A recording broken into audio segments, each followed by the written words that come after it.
The levels of violence in Iraq and Syria has reached shocking levels of brutality. The dominant headlines of an Islamic militant group trying to establish a global caliphate is certainly much more sexy for news outlets to latch onto.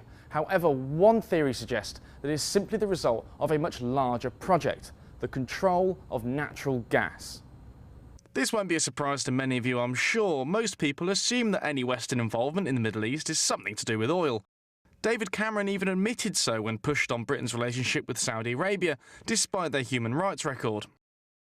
But when it comes to natural gas, we are in the early stages of a chess game to control what will essentially be the world's fuel for the next century.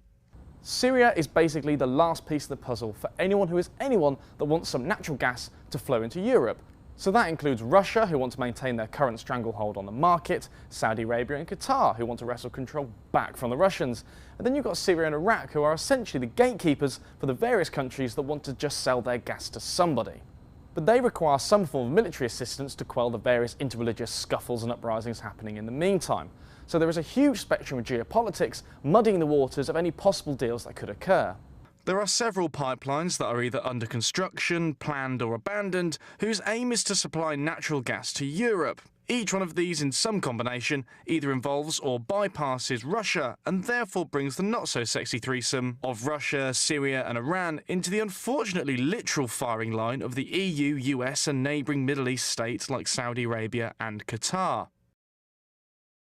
So what is the result? Well, it's essentially what is happening now, a race to control the flow of natural gas into Europe through the southern corridor of the Middle East, which pitches Russia and its allies against the West and essentially pitches every Middle East country against each other. But for these fights to function, what do they need? Money, and that is what they've got.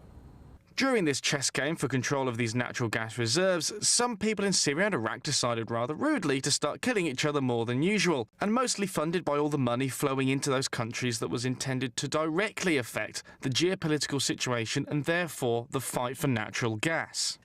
So it's possible that the rise of ISIS is either the rise of a centuries-old caliphate movement in Islam, or, considering that this is not really a new idea in Islam, that those who are seeking that have suddenly found themselves with enough money to buy a camera and a copy of Final Cut Pro, whilst the leaders of the world play a massive game of Risk for natural gas, with the prize being Europe's money.